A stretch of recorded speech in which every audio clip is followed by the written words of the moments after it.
Hello, welcome to our Catholic Prison Ministry Coalition webinar for January.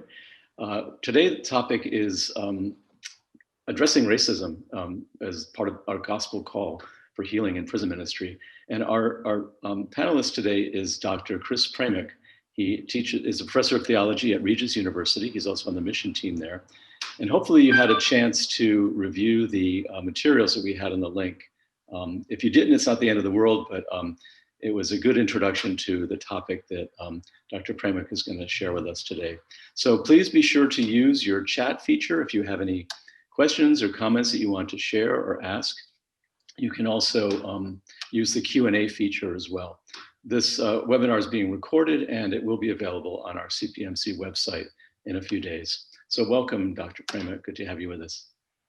Father George, thank you. It's great to be with all of you.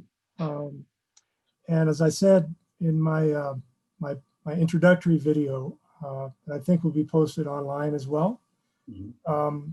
I'm really humbled and honored to be invited to talk on this topic of racism. It's impossible to escape our current historical and political moment, right? 1 week ago today, a mob storming the Capitol. This is a hard topic in any circumstances, but it's particularly sensitive. I'm deeply aware of that at this moment. We are social beings. Our faith teaches us that we belong together, that we belong to each other. And so there's no such thing really as a life of faith that's divorced from our social and political reality.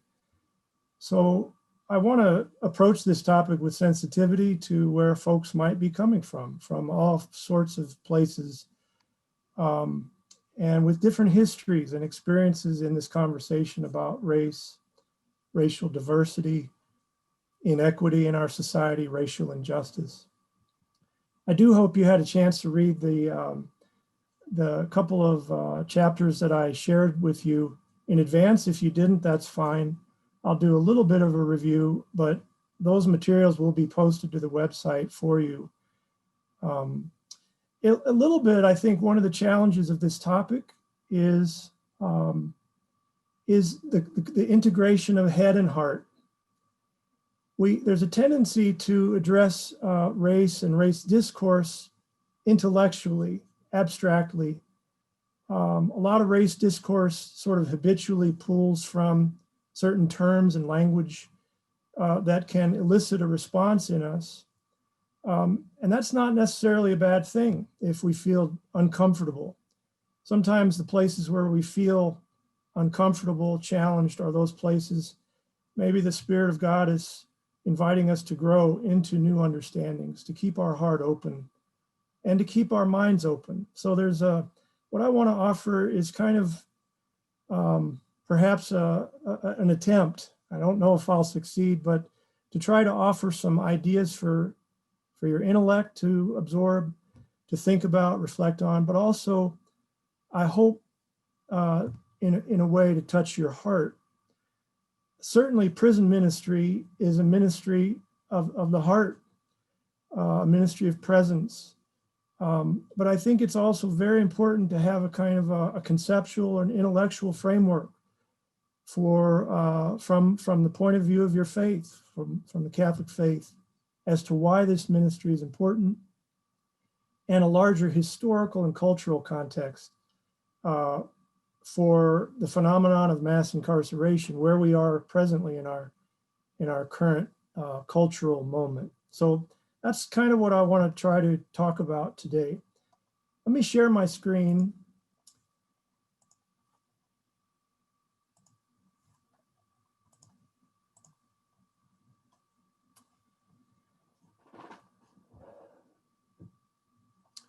And at the top of the screen, again, this is a quote I shared with you in the introductory video, but it comes right out of the CPMC website. And I think it's a really important statement. Any engagement with the reality of incarceration in the United States must involve engagement with the reality of racial injustice. The recognition that the work that you'll be doing in prisons or in jails has a larger context. And so that's what I want to discuss a little bit today. I want to emphasize what I also said in the introductory video. I come to this work and this conversation myself. I teach courses on race, racial injustice, with a profound sense of humility. I have a lot to learn. I don't consider myself an expert. And I continue to learn from the material that we read. I learn from my students, not only my students of color, all of my students, black, white, brown. Everybody comes into the classroom with a different background, a different history, and none of us can be reduced to a single image of who we are, right? We're the confluence of many stories, many histories that came before us. And so I think in any discussion around racial justice, we've got to give each other room, right, to grow into new understandings, but also to be challenged, but to do so with respect and ideally with a sense of friendship and trust and love. That's what I try to cultivate in the classroom in any case. I can tell you I've had profound moments of disruption in the classroom. I've seen students go after each other. When we talk about race, we touch something deep, inevitably coming out of the history of our country, but also again out of the social and political landscape, the air that we breathe.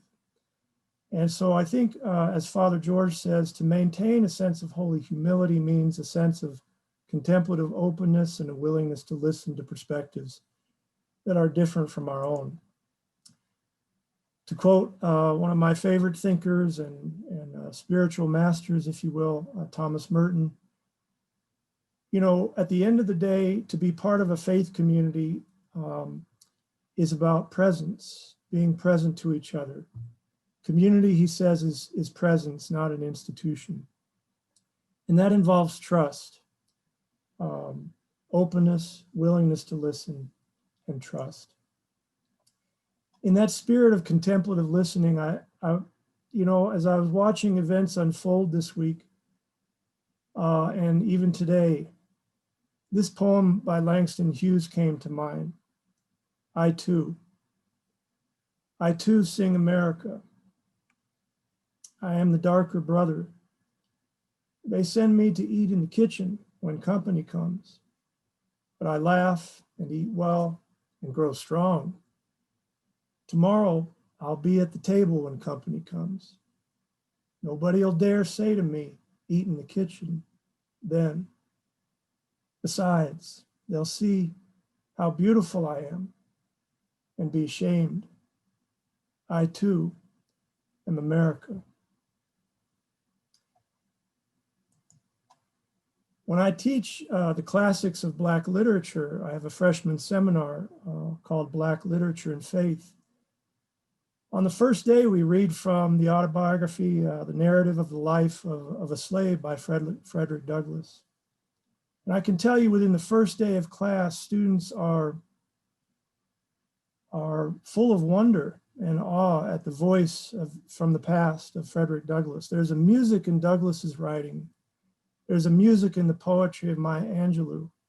There's a music in the poetry of Langston Hughes that can teach us, can open our eyes to the humanity, to the dignity of our neighbor, of our brother, of our sister, perhaps of a community that has been strange to us, alien to us. There's a deep humanity. You can hear the yearning in Langston Hughes's voice, right? The yearning to belong to something larger than himself.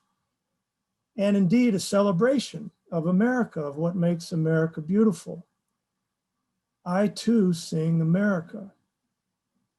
And so a great deal of the literature that I teach in this class is in fact a celebration of America, but also a lament for the degree to which we have structured out people from the benefits, from the flourishing, from the common good of our society, right? And yet Langston Hughes, at least in this poem, I hear very little bitterness. There's a profound sense of imagination and hope. Tomorrow, I'll be at the table when company comes. Nobody will dare say to me, eat in the kitchen then. In a sense, a lot of race discourse has a very negative and accusatory tenor to it, right? We cannot help, particularly as white folks, to feel accused, to feel guilt, to feel perhaps even a sense of shame. What's missing, I worry, is that in all of that discourse, however necessary and urgent it truly is, we don't want to miss also the beauty of the other, the contributions to American society and culture, the genius of a figure like Frederick Douglass or Maya Angelou. And so it's not only the prophetic denunciation of inequality, it's also the enunciation, right, of the image of God, of the beauty and the dignity of communities who might have been strange to us up to this point in our journey. Again, I'm still at the table with these figures, still learning to listen deeply and try to understand the history, the beauty, the wonder. I want to raise a critical question for the next, 30 minutes or so, and then we'll open it up for some conversation. All the readings that I invited you to prepare in advance to have a look at seem to navigate kind of the tension between the individual and the social dimension of our lives, right? Oftentimes, from a religious point of view, we focus on the works of mercy, right? Individual, person to person, face to face, ministry of presence, extremely important, critical to a gospel call to courage, right? To reach out and to be present to people. The critical question that these readings raise perhaps could be put this way: is it enough? Is my personal commitment, my personal transformation, my personal conversion for people of faith, is our individual commitment, right? The traditional works of mercy, charity, compassion.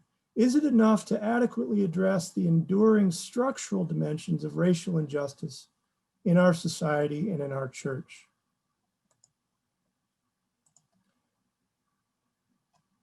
Clearly, the authors of this book, Matthew Egemeyer and Peter Fritz, make the case that it's very important, but it's not adequate, that we are also social and political beings, and our lives of faith call us to also be concerned about the transformation of structural and systemic injustices.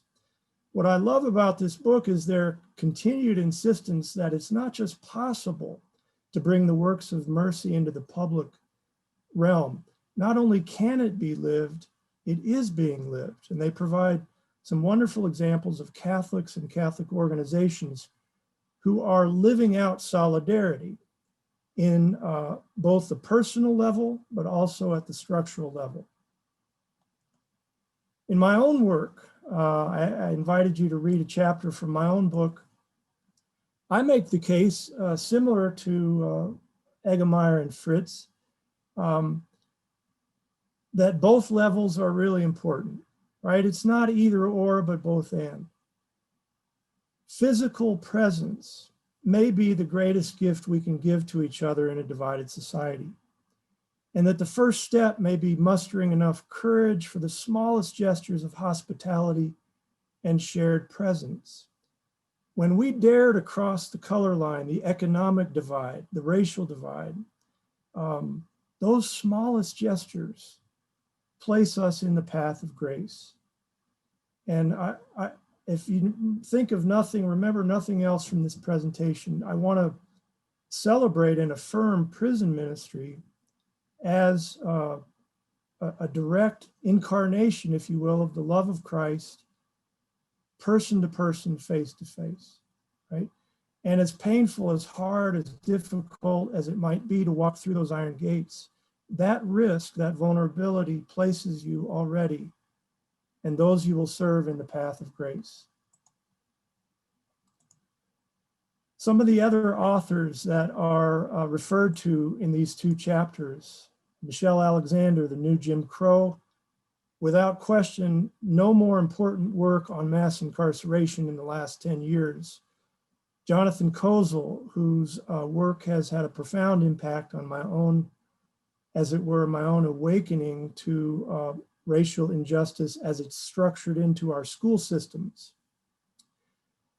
Both Alexander and Jonathan Kozol, again, are making the case for both and, for personal conversion, but also structural transformation.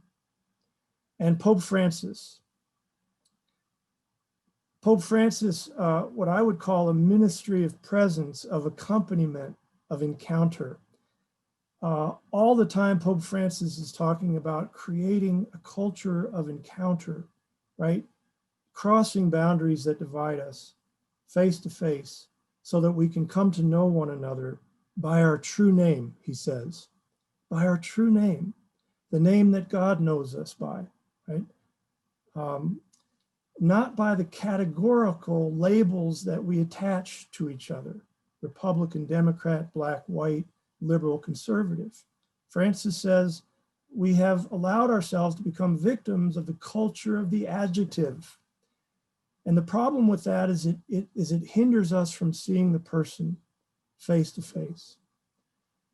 The great challenge of moving beyond our categorical labels and the vulnerability, the risk of, and the grace of opening ourselves to true encounter.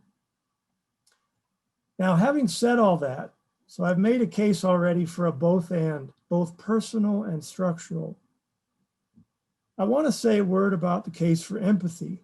In my class, my students and I come up with a kind of a working definition at the beginning of the semester, and we tend to arrive somewhere around a definition like this. What is empathy? What do we mean by that? Literally, the word means to feel from within. Pathos, to feel deeply, right? Not in a superficial way, but to open ourselves to feeling deeply from within. The capacity and the willingness to enter into and feel the life situation of another. We could describe it as the shift from looking at, kind of an outsider gaze, looking from the outside, to looking with another. The Christian mystical tradition might put it this way: to see through the eyes of the heart. One of my favorite definitions of contemplation, Walter Burckhardt, a Jesuit, describes contemplation as a long, loving look at the real, right? A long, loving look at the real, to look at reality as it is through eyes of love. Father Dustin, to quote him again from one of the webinars, I think he's talking about this when he says, just being present, acknowledging the grief of those we're sitting before, their loneliness, their isolation, and being a witness to it. I can think of no more powerful incarnation of empathy and Christian love than what Father Dustin here describes. Father George, all the intellectualizing, all the ideas, the concepts, our ideas about prison ministry or mass incarceration, all of it is no use unless we can truly be present to another suffering human being. And this is especially true in our ministry in prisons and jails. Now from Father George, well, let me just say by contrast, right? The word apathy, apathos, no feeling at all, indifference to the life of another. Or contrast empathy with antipathy, right? For one reason or another, whether it's our past experiences, we may come into a situation with cognitive blinders or legitimate, painful experiences that lead us to have active suspicion, hatred, fear, or resentment of the other prior to even meeting them, right? And so we revert to the culture of the adjective. Oh, this person is X, and therefore this person must be Y. Right? I think as Christians, we have to fight very hard against that tendency to categorize, to prejudge persons in favor of our ideologies, our theological or political categories. One of my great teachers in the way of empathy, you'll probably recognize is the great musician and artist and poet Stevie Wonder. It's fascinating to me that Stevie Wonder in his music, the theme of love, of empathy is all over his music. Is it possible that a blind man could be teaching us how to see, is better able to see than those of us who have eyes to see? And of course, you know that the metaphor of blindness is all over the Gospels. Jesus healing the blind, but not only the physically blind, the metaphorically blind. Stevie Wonder says, he was in an interview with Larry King a few years ago. And Larry King asked him what it was like, growing up blind. And he says, well, I learned, I think I've got a pretty good imagination. And I think that, we really feel before we see. We really hear before we see. And I think think about it, he's right. He's talking about, I think he's talking about when we're in our mother's womb. All of us, right? The first organs to develop in the womb, in the fetus, is the sense of hearing and the sense of touch. Right? We're bathed in that watery environment. We hear our mother's heartbeat. We're entrained to our mother's heartbeat. Right? We learn to feel and we learn to hear before we see. I think Stevie Wonder is gesturing here to a capacity that lives in us from before our birth, to feel the life situation. We are literally tethered to another person in the womb. And then we are born into the world, right into the social womb, if you will, of our family, our culture, our environment. And is it possible that our cultural womb teaches us things, teaches us to forget our capacity, our deepest capacity for empathy, compassion, love, right? Through all of the preconceptions that we learn from our environment. Stevie goes on to say, if you have preconceptions, if your vision gives you preconceptions, then you've got a problem with yourself. So here's where our intellect can sometimes perhaps get in the way of our capacity for deep feeling, deep listening, can prevent us from seeing the person, the child of God, and knowing them by their true name, the name that God knows and loves them by. I want to step back a little bit for some historical perspective. Gregory Baum is a Canadian Catholic theologian. He was born in Germany, actually in Berlin. He and his family, his mother was Jewish. They had to escape. They were refugees in Europe, and finally they made it to Canada. So he lived through a very painful and violent time of our history. And he gave a lot of thought to what is it that divides us from each other as human beings, divides us across religion, across race, across political ideology. And he said, one of the hardest things I think in America is to communicate to people the connection between the personal and the social dimension of our lives. And he offers a distinction that I think is for me is very helpful. He makes a distinction between guilt by personal implication, by which he means to knowingly participate in sinful structures or refuse to resist them, right? So good Christian folks in Germany who did not resist, right, as Hitler's Third Reich accelerated. That's guilt by personal implication, to knowingly participate in sinful structures or refuse to resist them.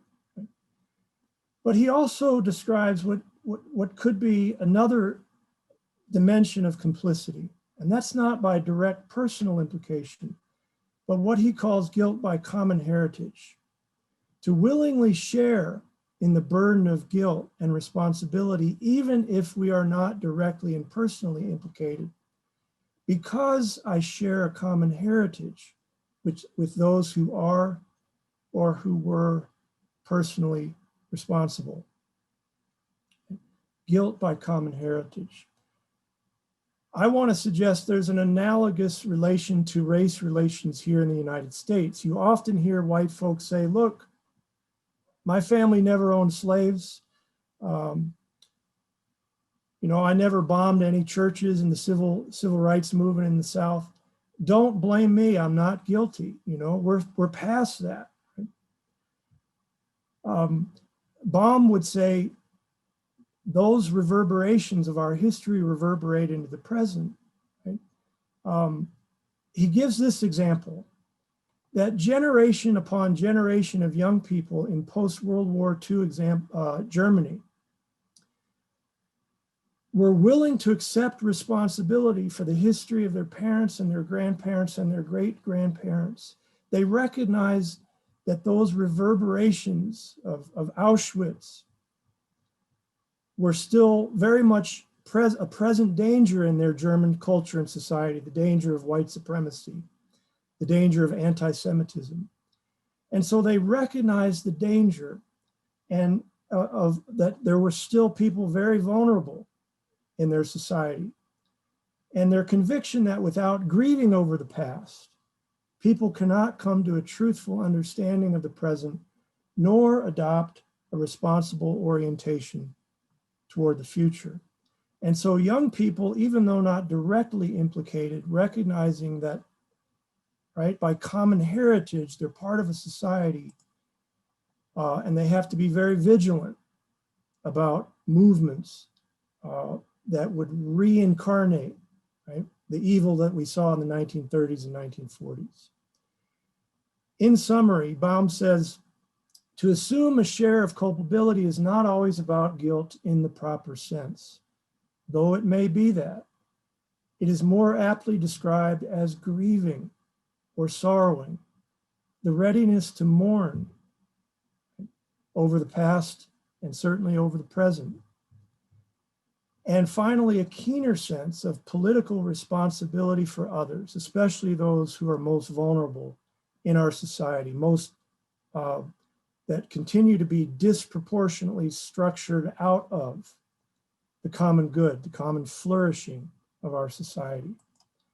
Just to draw a quick connection with one of my favorite, one of the most profound, I think, religious thinkers of the 20th century, Heschel put it this way: some are guilty, all are responsible. We belong to each other. Karl Rahner, a great German Catholic theologian, also survived the war, Jesuit who had to escape Germany to survive.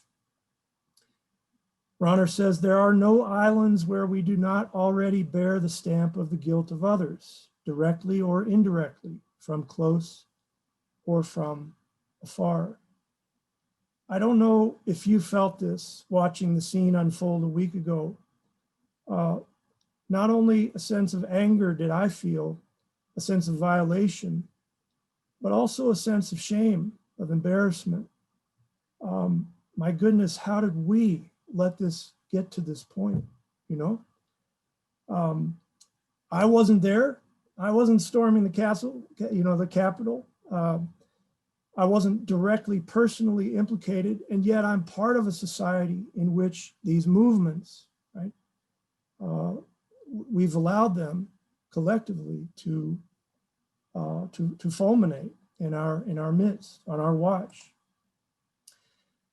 Catholic social teaching, right? The very idea of original sin presumes that our freedom is woven together, is intrinsically social. There are no islands from which we can be exempt of the freedom of our brothers and sisters in this society. The language of the common good, that our flourishing, not only our freedom for better and for worse, is social, the ends to which, the goals, the dreams we have for our society are intrinsically social. The language of the preferential option for the poor, right? Straight out of Matthew 25 and the Beatitudes of Jesus, right? That God has a special concern for the widow, the imprisoned, the poor, the marginalized. We are called to love them not because we like them or because they deserve it, but because God loves them. The preferential option for the poor. And finally, the notion of restorative justice, which Egemeyer and Fritz go into in beautiful detail in their chapter. All of these have this common theme of our common destiny, our common purpose, from a religious, from a theological point of view, that we belong to each other. To say it another way, as I put it in the introductory video, I have skin in the game, not only because, as I mentioned, I have kids who are Black, very dark-skinned children who were born in Haiti that we adopted some years ago. So I have skin in the game. I wonder, with Langston Hughes, if America will be a welcoming place for my two children from Haiti, you know? But from a Christian theological point of view, from a Catholic theological point of view, we can also say that God has skin in the game, that the incarnation endows all of humanity with an inalienable dignity, right? A beautiful dignity. And so we are called to love our neighbor, not again because we like them or because they deserve it, but because God loves them. And so we are accountable to each other. As Egemeyer and Fritz put it, that brings up the question then, how in such a divided society, how to strive for the seemingly impossible. And I want to suggest that the work of Christian love, of Christian mercy in the public square requires a tremendous amount of imagination. The ability to extend our imagination into a future that has not yet been created. You know, when Dr. King spoke of his dream for America, he was appealing to our imagination. Can you see it? Can you see a day when we are judged by the content of our character and not by the color of our skin? I can see it just out in front, but I need your help to get there. And so part of the tension in Christian life is dealing with reality as it is, but also the audacity to imagine another possible future. And so I think we're called to a certain audacity of imagination, which is another word for hope. To be a people of hope is to have the courage and the audacity to imagine our world doesn't have to look this way, that we can be part of the building of something, building a bridge into a better future for our children and for our grandchildren. I want to ask you to take just a breath, and I want to get personal for a moment and concrete and just share a couple of personal stories out of my own history, and then I'll share a couple of stories from a few other Catholics that I know, to kind of move out of this personal level of history into a recognition of the institutional and structural dynamics of racism. So this is my home parish in Lexington, Kentucky, Christ the King. It's now the seat of the Cathedral of Lexington. This was my school. I love this place. I grew up there. It was a very loving environment. When I look back now, I recognize the degree to which it was only part of the reality of the Catholic Church that I experienced. 100% white church, right? Pretty insulated socially. In fact, just about 2 miles down the road, there's a thriving Black Catholic church in the heart of Lexington. I knew nothing about it, nothing at all about the history of Black Catholics in the United States, the history of Black religious priests, religious women. I did not know them. You know, there are some 2 to 3 million Black Catholics in the United States. I think the number is close to 3 million today. That's a lot of Black Catholics, of Catholics of African descent. I did not know them. I didn't know the history of racism in the Catholic Church, the tremendous obstacles that many Black Catholics faced in their own church. And it wasn't until I moved to Denver. I'll just show you here. Here I am in probably 5th grade when I had a little more hair. Again, a very loving environment, but I only recognize in retrospect, very insulated from the social realities of our country and of our church.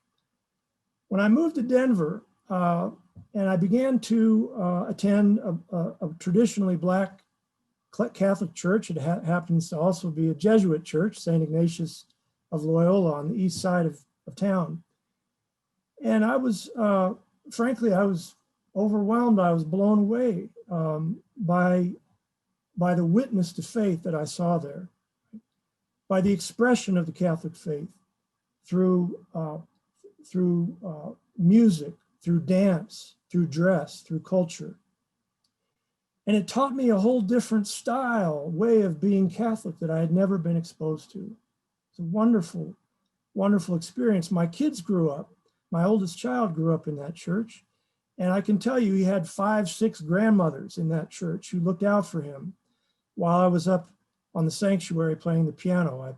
I played the piano for the choir, the youth choir, during those years. And when we left that church, when we moved away to another state for me to do my doctoral studies, my son was deeply, deeply hurt. He missed it. It had become a second family to us. But I think that experience lives in him to this day. It opened his imagination to possibilities that we might never before had experienced if we had stayed in what was familiar, if I had stayed in what was familiar to the Catholic Church of my upbringing. I want to share with you the story of Joyce Coleman. When I lived in Cincinnati for 10 years, I was teaching at Xavier University, a Jesuit university in Cincinnati.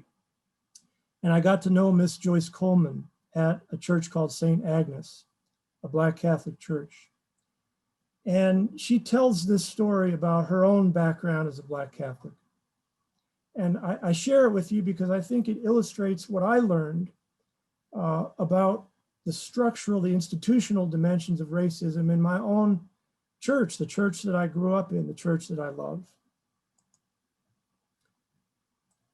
My parents had me baptized Catholics as an infant in Selma, Alabama. My father was tragically killed in 1944, leaving my mother with my infant brother and myself.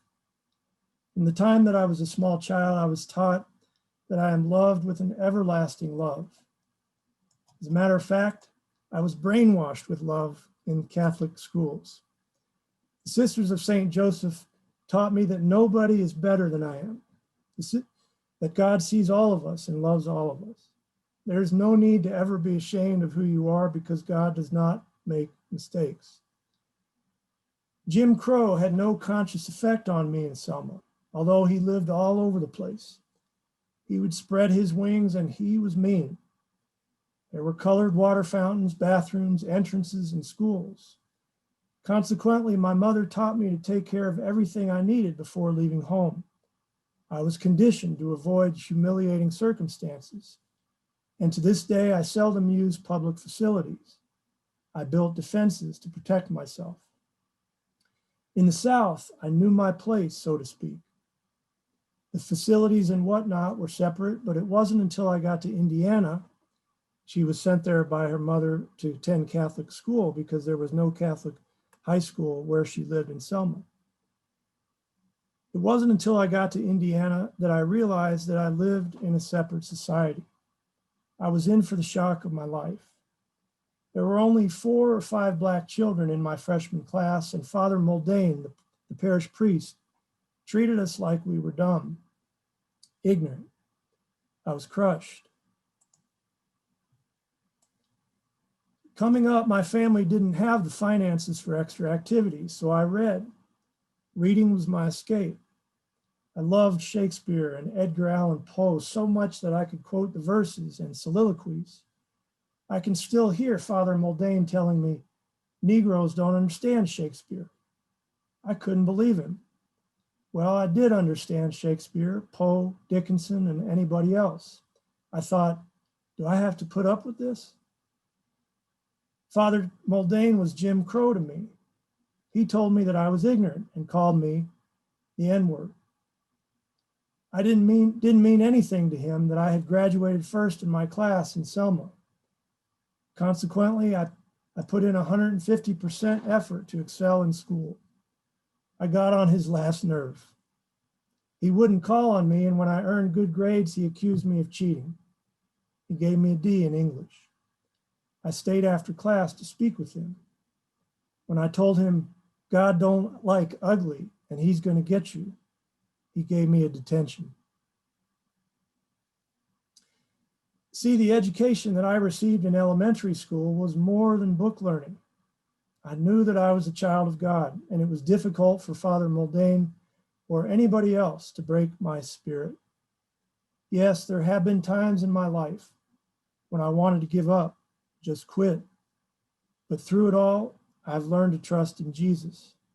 My life has purpose, and I know that the Lord will get me through.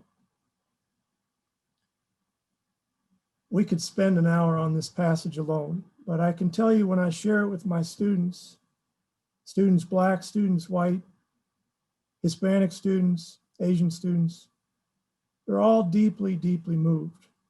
And we come to this: how did a young teenage Black girl named Joyce Coleman, where did the spirit, the audacity, the courage come from to look in the face of a Father Muldain, a respected religious figure in her own church, and tell him to his face that God don't like ugly?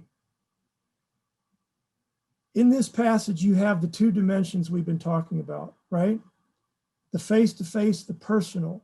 She was brainwashed by love, by sisters in the South, in Selma. She came to know her own dignity as a child of God because they were present to her and they loved her and they reflected back God's love to her, so much so that she internalized it. So that love, as it were, inoculated her against the toxic racism that she would experience in the North. Right? Same Catholic Church, two very different realities, both personal and structural, both personal and cultural. And in fact, the reverse of what you would think. She says, I didn't know Jim Crow really deeply until I moved to the North. Right?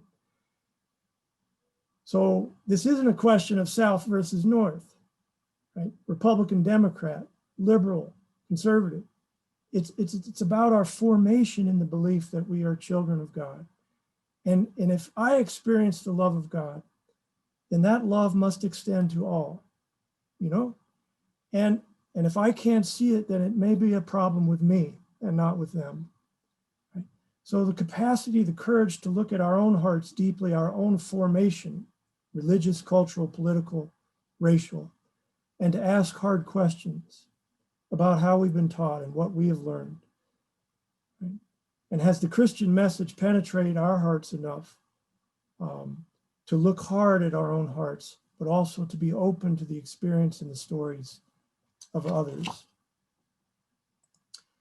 I want to draw to a close in just a moment so that we can open up for discussion. I'll just share one more story and then maybe a final insight. Our church, the Catholic Church, has put out some powerful statements on racism, and I want to acknowledge that and celebrate that. One of the earliest to do that was now the late Cardinal Francis George of Chicago. In 2001, and if you look at the small print, you'll see April 4th. Why April 4th? Well, that's a date of infamy when Martin Luther King was assassinated, April 4th. So about 20 years ago, this April, Cardinal George put out a very important pastoral letter on racism called Dwell in My Love. And he shares an experience that I would guess is common to many of us, certainly as I shared, common to my own as a Catholic, as a white Catholic. He went down south to visit some friends, and he was shocked to see, it was in Nashville, to see the segregated buses. And he's with his friend. He's only a teenager at this point. He tells this story in this letter. And he asks his friend, what's going on? Why are all the Black people sitting in the back? And his friend says, be quiet. It's just the way it is, you know. When he got home, he asked his parents why we didn't have any Negro friends. And the answer pretty much was the equivalent of, that's the way things are. Both my father and my mother had African-American acquaintances from work and other circumstances. They spoke well of them, but we never visited each other's homes nor went to one another's family celebrations or wakes. Nor was it in any more thinkable in Chicago than in Tennessee that we would live in the same neighborhood. Redlining, you know the history, right? So the way our cities are structured, real estate practices and so forth, the availability of loans to Black families after the war, the GI Bill and all the rest, that the way we've structured our cities have more or less guaranteed that we'll live separate from each other. Although that has changed, right? The suburbs are a lot more integrated than they were in the past. He concludes, the teaching in my home and in my parish was good, but the experience didn't match the teaching. That gap between what we say and teach and believe as Catholics and the practices on the ground in our cities and indeed in our churches, that gap, he says, is called sin. Sometimes it's personal, sometimes it's social, sometimes institutional and structural, sometimes all of these. I'm going to skip this slide, but just recommend this book by Brian Massengale, which some of your webinars have already recommended to you. I'm going to skip this slide. I just want to go to my very last slide, and I want to share just one story, and I'll end with this, of a dear friend in Cincinnati who is a pastor at the Lutheran Church in Cincinnati called the Church of the Resurrection. His name is Henry Zorn.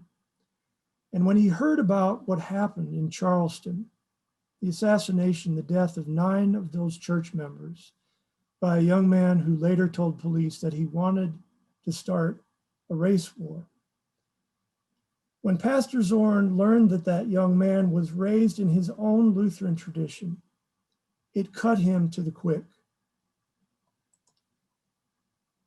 From that day forward, Pastor Zorn said, and he was the pastor of a suburban white church in the suburbs of Cincinnati, he said, I have to do something to bridge the divide between my church and what's going on in the city of Cincinnati.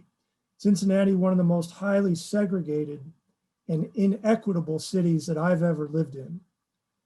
The poverty rate near Detroit for children in Cincinnati at around 60%. From that day forward, Pastor Zorn reached out to the pastors of the Black churches, to the AME churches in Cincinnati, and they began to meet together and to get their parishioners together. And they're still doing it 5 years later. And I'll end with this. I think this is what Pope Francis calls building a culture of encounter, having the courage and the vulnerability to place ourselves in the path of grace, right? By reaching beyond our comfort zones. And I think I want to say that your willingness, your commitment to enter into prison ministry is another beautiful example of incarnating Christian love and hope in our world today. And I'll end with Pastor Zorn. He says, look, we didn't expect to single-handedly build the bridge that will heal the racial divide in our nation. Yet every effort that we and others make is progress toward its completion. We believe this effort is worthwhile and God glorifying. Perhaps our efforts will serve as a witness to inspire other communities in Cincinnati and beyond to engage across racial lines. We certainly don't want to limit or underestimate what the Spirit may be up to. So thank you. Thank you for your attention. And, Thank you, Chris. Yeah. Yes, we have been getting some chat comments along the way, and one raises a kind of a conundrum, I think, in this issue. And she's saying that it's one thing to hear white people like us talking about racism, but how do we hear the stories of Black people, Black scholars about their experiences? And I'll let you respond to that. But first, I would say my reaction would be, it's important for us as white people to address this ourselves as well, because I think there's always been a tendency to look at Black people and kind of put the problem on them. It's like, well, here, you help us fix it. They didn't cause it.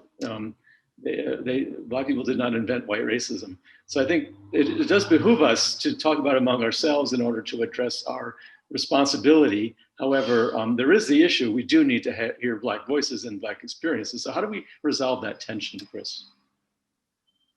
Yeah, thank you. It's a great question. And it's one that I wrestle with as a teacher, On the first day of class, I walk into a new class, Black literature and faith. Half to 2/3 typically would be students of color. What business does an Irish white guy have teaching a class on Black literature? And I ask the students that question because I'm aware, sensitive to, the realization that they may come into the class with the preconception that your whiteness prevents you from understanding my Blackness.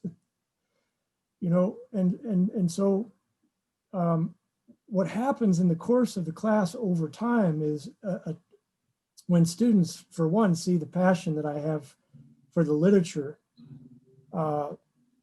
Number two, they see that I'm accompanying, right? I'm not an expert like teaching from on high, but I'm there as well, being vulnerable with them, admitting my own blindnesses, my own mistakes, sometimes saying the wrong things, right? Making mistakes and so forth. So what happens is, I think, to your point, George, it's really important to hear Black voices, to read Black authors, as I alluded to in the beginning of class. But there is a witness value, especially in front of white audiences, I think, right? To see other white folks saying, and folks of faith, white Christians, white Catholics, look, this is not peripheral to our faith. This cuts to the very heart of what it means to be a Catholic, to be a Christian, right? To bring our faith into the realities of our public life together is important. And yeah, you could put it more cynically that sometimes white folks don't listen to Black folks because they have skin in the game, right? And so we listen with a grain of salt, as it were, with a critical ear, like, well, you would say that, And what I want to suggest is, that's a crappy thing. That's not a good thing. It goes against the very spirit of love and of the gospel. But as the fact is that I think it's very important to have white allies, white witnesses, if you will. Now, and even more, perhaps, white allies and witnesses that break down some of those categorical assumptions that we have about each other. I don't share this with my students right away, and I don't do it casually, the fact that I have a multiracial family. It's a delicate thing. I don't want to use that or be perceived as using that as kind of, well, Pramuk has street cred, street credibility because he has 2 Black kids, so he understands. That's true, but it's half true. It's half true. In a way, it's a cop-out. I'm learning and growing into this issue long before I had Black kids.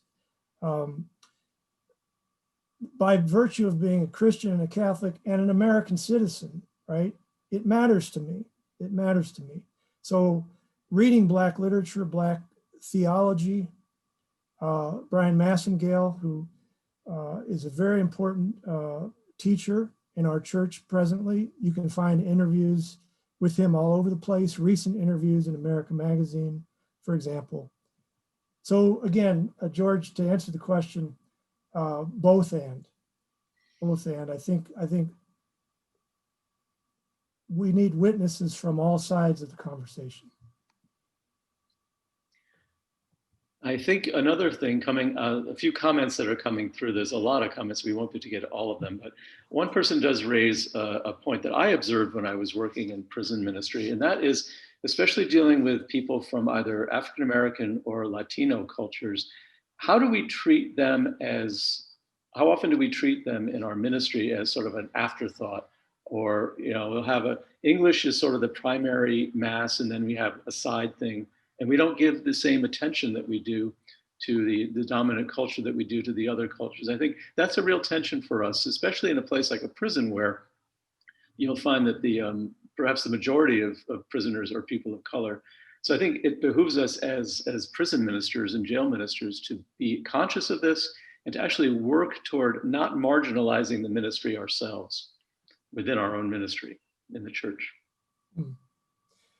Can you clarify the question, George? Does it have to do? Yeah, they were saying this person is writing as a Latino and saying it was his or her experiences that the Spanish language masses tended to be kind of as an afterthought or something that was tacked on in the ministry, as opposed to something that was seen as you know, central to the church experience there. And they were addressing kind of the racism or the perhaps racism might be too strong a word, but the lack of perhaps attention to these issues of inclusivity within our own church. Yeah, it's a really important point. One of my slides, I didn't have time to show it, but comes from Cardinal George, you know, describing the Church of Chicago and the incredible diversity of parish life in Chicago, right? Something like 57 different languages are spoken in various masses in the Church of Chicago. You know, maybe the point here to frame it positively, and I think this is what Cardinal George was saying, is that the Catholic Church is perhaps better positioned than any other community to speak to mediate, to help build bridges across cultural and racial divides in this country. As one of the bishop's documents puts it, their title of this document is The Multicultural Face of God. The Catholic Church, being a global multicultural church, may be the best positioned community in the world, right, to understand and to mediate encounter across these racial divides. Now that's framing it in the most positive terms. To put it negatively, too often, right, European is the default mode for Catholic liturgy, Catholic sensibility, etc. Brian Massengale does a pretty amazing job in his book of exploring that very point that the questioner made, that these other cultures are sometimes often treated as a kind of appendage. Whereas the truth is, if you look at the global numbers of Catholics around the world, right, where are the most Catholics? In the Southern Hemisphere, right, in Brazil, and so forth, the leading edge of the growing church, what some have called the browning of the church. We can see this as a crisis, or we can see it as a beautiful opportunity. And in fact, you know this, that in many cities, parishes forced to come together, right, because of the priest shortage, have had to learn how to do this, sometimes very painfully, but sometimes with beautiful results, how to bring ethnic groups together. Chris, we only have a few more minutes, and there's a couple of comments that I think are really important for us to share. One, as I just want to point out to people in the chat feature, I've posted a link to St. Ignatius Church in San Francisco, their ongoing series on racial justice. You can link to that and sign up for it if you'd like to receive emails and be part of that. One of our viewers today is saying, from an African-American man's perspective, what is your recommendation to diffuse the guilt often expressed in white people that's used as a tool to shut down conversation to a large degree? Words are often exchanged, but the outcome is far from transformative. So how do we deal with that sort of the language around guilt that can shut down conversation? Yeah, thank you for that question. I hope the material from Greg Baum was helpful, because I just found that so helpful. Too often race discourse kind of overlooks the inner life of the white person, which often includes a defensive reaction of guilt. And I think we've got to be more honest about simply the fact that oftentimes the terms itself of race discourse, whether intentionally or not, evoke a defensive guilt response, right? Whether justified or not, we could debate that another time. I think as you were asking that question, I went back to a time when I gave a workshop in Chicago. I was invited to Chicago by Sister Anita Baird, who was the point person for Cardinal George for many years on racial justice initiatives throughout the city of Chicago, an African-American nun, Sister Anita Baird, who I love dearly, a great witness to racial, outreach in the city of Chicago. And I remember one woman after one of the sessions saying in a very kind of almost exasperated way, an older African-American woman saying, "Look, we're not asking you to fix the problem. We just want to be acknowledged. We want you to acknowledge that what we experience, we're not making this shit up. It happens every day. Lo cotidiano, right, in Spanish. The everyday quality of racism we're dealing with all the time, and we're tired. And we just would like some acknowledgement." And what I also heard was, look, why did she even show up that day? Black folks don't need to show up and hear that it's rough out there. Why did she show up? Because I think she also wanted a sense of accompaniment, that there are white folks who will walk with me in this, who want to understand, And so I think the answer to that sort of reflex reaction of guilt is just perhaps that honest response of where your own witness is coming from as an African American. What is it that you're asking for in your friend or your coworker? And just to say so. Look, maybe it's just as simple as that. I appreciate what you're saying to me, but I'm not asking for your guilt more than I'm asking for your friendship and your accompaniment. It reminds me when I was working at San Quentin, there was a volunteer there who had been there for many, many years, an African-American Catholic woman, who told me that after I got there, that she had felt really excluded from the Catholic community there, partly because of the chaplain and some of the prisoners. But she ended up going over to the Protestant chaplain, which was predominantly African-American. It was only after, she was able to express her pain and feel re-invited and heard that she, was able to come back, and she contributed immensely to our community. And she was a wonderful person. She passed away a few years ago, but it was really heartbreaking to hear that had been her experience in the Catholic Church and in a prison. So no matter, I think we really have to be very sensitive to this in our ministry, that we are listening to people, and as you said, Chris, acknowledging their pain. It's not about a matter of feeling guilt about it, but simply listening to people's experiences and inviting people, consciously inviting people back who have felt excluded from participation in our own church. I think all of us, our church as well, has been affected by this, by systemic racism in our culture. And I think, it's incumbent upon us to own that and to fix it to the best we can. Thank you.